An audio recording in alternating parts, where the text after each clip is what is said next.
Right. నిన్న జరిగిన ఏదైతే అగ్ని ప్రమాదం ఉన్నదో ఇందులో చార్మినార్ దగ్గర జరిగినటువంటి అగ్ని ప్రమాదంలో ఒకటే వేవ్ ఉండడం వల్ల ప్రధానంగా అంతమంది చనిపోయినట్టుగా మనకు కనిపిస్తూ ఉన్నది క్లియర్గా. ఎందుకంటే ఇదే ఎగ్జిట్ ఇదే ఎంట్రీ కావడం వల్ల వాళ్ళకు వేరే దారి లేక బయట నుంచి లోపల నుంచి బయటికి రావడానికి వేరే దారి లేక లోపలనే మగ్గిపోయినట్టుగా కనిపిస్తూ ఉన్నది. దాదాపుగా 17 మంది లోపల సజీవ దహనమైనట్టుగా కూడా తెలుస్తూ ఉన్నది. లోపల ఇది చాలా పురాతనమైనటువంటి బిల్డింగ్ ఉన్నది. లోపల జ్యువెలరీకి సంబంధించినటువంటి షాప్స్ ఉన్నాయి. ఒకే కుటుంబానికి చెందిన 3 అన్నదమ్ములు ఇదే షాప్లో షాప్స్ అందులో లోపల బిల్డింగ్లో షాప్స్ నడుపుతున్నట్టుగా చెప్తా ఉన్నారు స్థానికులు. దాంతోపాటు ఇప్పుడు ఎవరైతే అది కొంతమంది ఏమో దాన్ని పూర్తిగా దానికి సంబంధించి షార్ట్ సర్క్యూట్ వల్లనే ఇది జరిగిందని చెప్పి కొంతమంది చెప్తా ఉన్నారు. అది కాకుండా కొంతమంది ఏమో సిలిండర్ వేయడం వల్ల జరిగిందని చెప్తా ఉన్నారు. ఏదేమైనప్పటికీ ఒక 17 మంది ఇక్కడ సజీవ దహనం కావడం అనేది చాలా బాధాకరమైన విషయం అని కూడా చెప్పుకోవచ్చు. కానీ ఇప్పటి వరకు ఇంతవరకు ఇక్కడికి జరిగేటప్పుడు ఫైర్ ఇంజన్స్ కానీ అటు అంబులెన్సెస్ కానీ కరెక్ట్ టైంకి రాకపోవడమే ఈ ప్రధానంగా 17 మంది చావు కారణం అని చెప్పి కూడా కొంతమంది ఆరోపిస్తున్న పరిస్థితి చూస్తూ ఉన్నాం. ఎందుకంటే టైంకి ఫైర్ ఇంజన్స్ కావచ్చు, ఇటు అంబులెన్సులు కావచ్చు వచ్చుంటే అంతమంది మృతుల సంఖ్య కొంతవరకు తగ్గే అవకాశం ఉండేది అని చెప్పి కూడా ఇక్కడ ఉన్నటువంటి స్థానికులు చెప్తున్న పరిస్థితి. ఎందుకంటే దాదాపుగా లోపల మంటలు ఎగిసిపడుతూ ఉన్న తరుణంలో పిల్లలను కూడా కాపాడుకోవడానికి వాళ్ళు చేసినటువంటి ప్రయత్నం ఏదైతుందో అది పూర్తిగా విఫలమయ్యి చాలా వరకు ఊపిరి ఆడక కూడా కొంతమంది చనిపోయినట్టుగా చెప్తా ఉంటారు స్థానికులందరూ కూడా. దాంతోపాటు ఫైర్ ఇంజన్లు వచ్చినటువంటి లేటుగా ఆలస్యంగా వచ్చినప్పటికీ ఫైర్ ఇంజన్లో ఏదైతే చేస్తూ ఉన్నారో అది మొత్తం కూడా ఫైర్ ఇంజన్లు వాటర్ లేక కూడా ఇన్సఫిషియెంట్ వాటర్ వల్ల ఇంకా ఇది మృతుల సంఖ్య పెరిగిందని కూడా స్థానికులు చెప్తా ఉన్నారు. మరి ఎంతవరకు ఇది ప్రభుత్వం ఎందుకు ఇలాంటి చర్యలు తీసుకుంటా ఉన్నదని చెప్పి కూడా ఆలోచించాల్సిన పరిస్థితి ఎంతైనా ఉన్నది. ఎందుకంటే ఒక దగ్గర ఇప్పుడు చార్మినార్ అంటే దాదాపుగా ఆదివారం రోజు వీకెండ్ టైంలో అందరూ కూడా విజిటింగ్కి చాలా ఎక్కువ మంది వస్తూ ఉంటారు. సో ఇక్కడ ఈ సమస్య జరిగింది కాబట్టి ఇక్కడ హై సెక్యూరిటీ ఉంచాలి. ఇక్కడ చిన్న ఏది జరిగినా కూడా తొందరగా రెస్పాండ్ అయ్యేటట్టు ప్రభుత్వం చర్యలు చేపట్టాలి. కానీ వీళ్ళకు ఒక పక్కన లోపల మంటలు ఎగిసిపడి అంతమంది చనిపోతూ ఉన్నా కూడా కనీసం ఇప్పటి వరకు జరుగుతున్నప్పటికీ కూడా అసలు పట్టించుకోకుండా అటు ఫైర్ ఇంజన్లు కావచ్చు, ఇటు అంబులెన్సులు కావచ్చు టైంకి ఇక్కడికి రాకపోవడం కారణంగానే మృతుల సంఖ్య 17కు చేరుకున్నదని చెప్పి కూడా స్థానికులు చెప్తా ఉన్నారు. ఇంకో పక్క మొన్న రీసెంట్గా ఏదైతే సుందరిమణులు ఉన్నారో వీళ్ళు వచ్చే క్రమంలో ఈ వైర్లన్నీ కూడా కట్ చేయించినట్టుగా ఇక్కడ ఉన్నటువంటి స్థానిక కార్పొరేటర్ కావచ్చు, స్థానిక లీడర్లు చెప్తా ఉన్న పరిస్థితి. ఎందుకంటే ఇక్కడ కనిపిస్తున్న వైర్లన్నీ కూడా వాళ్ళు ఎవరైతే సుందరిమణులు ఉన్నారో విశ్వసుందరిమణులు ఇక్కడ చార్మినార్ని చూడడానికి వచ్చినప్పుడు ఇవన్నీ వైర్లన్నీ కూడా కట్ చేసి వాళ్ళకు ఎలాంటి ప్రమాదం జరగకుండా చేసిరని చెప్పి చెప్తా ఉన్నారు. మరి వాళ్ళ ప్రాణాలే ప్రాణాలా, మా ప్రాణాలు కావా, మా మనుషుల ప్రాణాలు కావా? దీంట్లో ముఖ్యమంత్రి గారికి ఎలాంటి పట్టింపు లేదా? మరి ఎవరు ఓట్లు వేస్తే గెలిచిరని చెప్పి కూడా ప్రధానంగా క్వశ్చన్ చేస్తూ ఉన్న పరిస్థితి చూస్తూ ఉన్నాం. ఇప్పుడు మనకు కనిపిస్తున్నది ఏదైతే ఉన్నదో ఇప్పుడు ఇక్కడి నుంచి అంటే గోడ వెనకాల నుంచి దీనికి ఒక హోల్ చేసి లోపల ఉన్న వాళ్ళని కాపాడే ప్రయత్నం అయితే చేసిరని చెప్పి మనకి ఇక్కడ కనిపిస్తూ ఉన్నది. అంటే ఇక్కడి నుంచే దాదాపు లోపల కనిపిస్తూ ఉన్నది మీకు మొత్తం కూడా ఎక్కడ కాలి బూడిదైపోయినట్టుగా కనిపిస్తుంది. చూడొచ్చు మనం లోపల అంటే ఇంత డార్క్ ప్లేస్ ఉన్నది. లోపల నుంచి బయటికి రావడానికి చాలా కష్టపడి ఉంటారు పాపం లోపల ఉన్నటువంటి వాళ్ళు. అందుకారణంగానే లోపల ఈ ఏదైతే పొగ ఉన్నదో అది మొత్తం కూడా చుట్టుకొని ఊపిరాడక కూడా చాలా మంది చనిపోయినట్టుగా చెప్తా ఉన్నారు. ఈ లోపల నుంచి బయటికి వీళ్ళని తీసుకొచ్చే ప్రయత్నంలో భాగంగానే ఇక్కడ ఉన్నటువంటి ఒక గోడని చిన్న హోల్ చేసి వీళ్ళని రక్షించినట్టుగా చెప్తా ఉన్నారు. ఇది మొత్తం కూడా మనకు వెనక సైడ్ నుంచి కనిపిస్తుంది. ఈ బిల్డింగ్ వెనకాల నుంచి అనమాట ఇదంతా మనకు ఇక్కడ మనకు చూస్తే ఒక సిలిండర్ కూడా పేలిపోయినట్టుగా మనకు కనిపిస్తూ ఉన్నది. సిలిండర్ కూడా ఇక్కడ దాదాపుగా ఒక 17 మంది సజీవ దహనం అయినట్టుగా కనిపిస్తుంది. ఇదే సిలిండర్గా మనకు ఇది స్థానికులు చెప్తా ఉన్నారు ఇక్కడ ఉన్నటువంటి వాళ్ళు. మాట్లాడిపిద్దాం కొంతమందితో మనము ఇప్పుడు ఇక్కడ కూడా. అది ఏం జరిగిందన్న అసలు ఏ టైంలో జరిగింది? ఇది 5:30కి అయింది మొత్తము. 5:30కి అయింది. మాకు 6:30కి తెలిసింది. మాకు నిన్న మేము అందరం వచ్చినాము. వచ్చే వరకు ముంగట షటర్ తెరవాలి వెళ్తలేదు. కొట్టి తీసినాము. తీసే వరకు మొత్తం మంటలు నిండిపోయినాయి. ఎవరు ఏం అర్థమైతే ఏం లేదు. పోయే ఛాన్స్ లేదు. ఎక్కడికి వెళ్ళి పోయే ఛాన్స్ లేదు. ఇక చూసినాము, ఫైర్ ఇంజన్ ఫోన్ చేసినాం, వచ్చిర్రు. వాళ్ళు ప్రయత్నం చేసినాం, మేము ప్రయత్నం చేసినాం. అయితే ఇక్కడ గల్లీలు ఎట్లున్నాయి అంటే చిన్న గల్లీ, పోనీక రాదు రానికి రాదు. ఎట్లా ప్రాబ్లం వైర్లతో మొత్తం షార్టింగ్ అయింది. మొత్తం వైర్లు అన్నీ కాలిపోయినాయి. కరెంటు లేదు. ఇక మేమేం చేసినాం, ఇంకెళ్ళి ఎక్కడికి వెళ్ళిపోయినా ఛాన్స్ లేదు. మీదికెళ్ళి ఎక్కినాం. మీద జాలి బంద్ ఉంది. మళ్ళీ కిందికి దిగినాం. మళ్ళీ వెనకకెళ్ళి తొవ్వ ఉంది. మాకు లోపలికి వచ్చి రంధ్రం చేసినాం.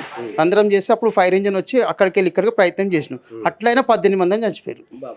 18 మంది చనిపోయారు. చిన్న పాప ఉంది, ఒక నెల 15 రోజులు అయింది పుట్టామె. ఆమె చచ్చిపోయింది. చాలా బాధాకరమైంది. ఆమె కూడా మంటిలో మొత్తం ఇట్లా ఇట్లా పట్టుకుందామె. పట్టుకొని ముగ్గురు, ఒక పాప ముగ్గురు పిల్లలు మొత్తం ఇట్లా పట్టుకొని చచ్చిపోయారు. అసలు ఘోరం. అది చూస్తే అయితే కళ్ళకి నీళ్ళు వచ్చినాయి మాకు ఆ రోజు. నిన్న పొద్దున్న 6కి వచ్చే వరకల్లా మొత్తం ఫినిష్. ఎందుకంటే ఏం సమస్య నాకు తెలుసలేదు. మాకు కరెంట్ అవుతుంది, ఏసీలు కాలిపోయింది అంటున్నా అసలు చెప్పనీక ఛాన్సే లేదు. అసలు అంత ప్రాబ్లం అయింది. అయితే మెయిన్ ఏంటంటే ఇది పోయే దారి లేదు. మెయిన్ అది వెనకకి వెళ్ళిపోవాలన్నా కష్టం ఉంది, ముంగడికి వెళ్ళిపోవాలన్నా కష్టం ఉంది. షటర్లు ఉన్నాయి, ఇక్కడ రోడ్డు తవ్వుతున్నారు కొంచెము. ఇది ఎంసీహెచ్ఓలు చెప్పినా వినరు. ఎంతమంది చెప్పినా లీడర్లకు చెప్తాం, అందరు చెప్తారు చేస్తారు, వెళ్ళిపోతారు. ఇది పెద్ద సమస్య అయిపోయింది మాకు ఇక్కడ. ఈ గుల్జారో చిన్నగా అయిపోయింది, పబ్లిక్ పెరిగింది, షాపులు ఎక్కువైనాయి. వీళ్ళ షటర్లు ఉన్నాయి, వీళ్ళ షాప్ పోయే ముందు అన్ని ప్రాబ్లమ్స్ అయినాయి. ఎంత అంటే ఊహించొద్దు, అంత ప్రాబ్లం అయింది. 5:30కి అయింది మొత్తం కంప్లీట్. 5:30 6:30 వరకు మొత్తం ఫినిష్. ఈ అంబులెన్స్ వచ్చిర్రు, తీసుకుపోయారు. చాలా ఘోరం. చూస్తే అసలు మనం morning time 5:30 morning 5:30 morning every morning చాలా ఘోరమైంది. ఊహించనంత ఘోరమైంది. అంత పరిశాన్ అయింది. ఇక ప్రభుత్వం ఏం చేస్తుంది, అది మనం ఏం చేయలేం దానికి. అయితే ఇక్కడ కూడా కొన్ని విమర్శలు కనిపిస్తా ఉన్నాయన్న మనకి. ఏంటంటే ప్రధానంగా అంబులెన్స్లు కొన్ని లోపం కనిపిస్తా ఉన్నది, ఫైర్ ఇంజన్లు కూడా కొంచెం టైంకి రాక ఇదైందని చెప్పి చెప్తా ఉన్నారు. ఎంతవరకు అంబులెన్స్ కొంచెం రావడం లేట్ అయిందని వచ్చిర్రు. ఒక 10-20 నిమిషాలు లేట్ అంతే. చేసినందుకు చాలా మంది ప్రయత్నం చేసినాము. ఇక్కడ ఉన్న వాళ్ళము గుల్జార్ అందరూ వచ్చిర్రు, ప్రయత్నం చేసినాం. అది చేస్తున్నామని అది కావడం కష్టమైంది. పొగలు వస్తున్నాయి, మెయిన్ పొగలు, కళ్ళు మంట. ఇక్కడ ఏమవుతుందో అర్థమైతే లేదు మాకు. మెయిన్ ప్రాబ్లం అది. ఇంకా సరిగా మేమే ఇక్కడ ఇళ్ళకి వచ్చి తోబిపిచ్చి, ఎంత పెద్ద షటర్ ఉంటుంది, ఇదంతా ఖాళీ ప్లేస్, ఇదంతా ఎవరు రాలేరు. ఇళ్ళకి వెళ్ళిపోవడం కష్టం, రావడం కష్టం. పెద్ద ప్రాబ్లం అదైంది. ఇళ్ళవి తవ్వి చేసినందుకు ఇంతనన్నా ఇప్పుడు ప్రధానంగా ఇదందరూ కూడా ఒకటే కుటుంబానికి చెందిన వాళ్ళు అని చెప్పి చెప్తారు. మొత్తం అన్నదమ్ములు, 4 అన్నదమ్ములు, వాళ్ళు ఒకటే ఫ్యామిలీ నంబర్స్. వీళ్ళందరూ ఒకటే ఫ్యామిలీ, మొత్తం ఒకటే ఫ్యామిలీ. వీళ్ళు ఆ నంబర్లు వాళ్ళ ఫ్యామిలీ చనిపోయారు. అందరూ ఒకటే ఫ్యామిలీ, మొత్తం వాళ్ళే చనిపోయారు. మొత్తం ఎంతమంది ఉన్నారు ప్రెసెంట్ హాస్పిటల్ పాలైన వాళ్ళు ఎంతమంది? అందులో అసలు వాళ్ళ పరిస్థితి ఎట్లా ఉన్నది, ఏమన్నా సమాచారం? వాళ్ళ సమాచారం అయితే ఘోరం ఉంది. ఇప్పుడు ప్రస్తుతం అయితే నిన్న మొత్తం కంప్లీట్ 18 మంది చనిపోయారని తెలిసింది మాకు. ఇంకా 4 అయితే ఎమర్జెన్సీలు ఉన్నారు, యశోదలో ఉన్నారని తెలుసు. దాని తర్వాత మాకు తెలియదు అంతా. ఏం చెప్తావు అన్న ఫైనల్ గా? అంటే ఇది జరగడం వల్ల కావచ్చు, ఇటు ప్రభుత్వానికి కూడా, ఎందుకంటే ఈ చిన్న గల్లీలు కావచ్చు, ఇందులో ఈ తవ్వకాలు అవి చేయడం కూడా కొంతవరకు ఇబ్బంది. అది ఏంటంటే ఇది చిన్న గల్లీలు ఉన్నాయి. మెయిన్ ప్రాబ్లం చాలా పబ్లిక్ ఎక్కువ, చిన్న గల్లీలు ఉన్నాయి. కరెంటు ప్రాబ్లమ్స్ అదొకటి. ప్రభుత్వం ఏదైనా చేయగలుగుతుంటే చేయగలాలి, అంతే అని. ఏదైనా కరెంటు గురించి అన్నా పట్టించుకొని, చిన్న గల్లీల గురించి అన్నా అదొక్కటే ఏదైనా చేయగలుగుతుంటే చెయ్యండి, అదొక్కటే. అని ఇది సమస్య ఎట్లా అంటే అది లోపలికెళ్ళి వచ్చింది. ఇంట్లో ప్రాబ్లమే ఇది. ఇంట్లో ప్రాబ్లం ఇందులోనేనా? ఇల్లు ఇందులోనే, షాప్ ఇందులోనేనా? కింద మీద ఇల్లు అట్లా. ఇంట్లో జరిగింది 4:30కి అయింది అది. అట్లా ఇది వెనక భాగం, ఇది అంతా వెనక భాగం. ఇది వెనక భాగంలో అది ఎక్కడ పోయే పరిస్థితి లేదు. వచ్చింది అందరు దాల్ది కిచెన్ కిచెన్ లిక్లా ఓ బాజీ మీద చాలా రిస్క్ అవుతానా ఫిర్బల్కి దాల్ది. ఎందుకు రిస్క్ తీసుకోవద్దని మళ్ళీ వాళ్ళు అందరు వచ్చినాక వేసేసారు. ఇలా బయటకు వచ్చింది. ఇళ్ళకెళ్ళి పొగలు వచ్చినాయి. నిన్న చాలా పెద్ద పొగలు వస్తున్నాయి ఇక్కడికి. ఇలా పోయే ఛాన్సులు. ఇది షటర్ పలగొట్టినాం మేము కింద.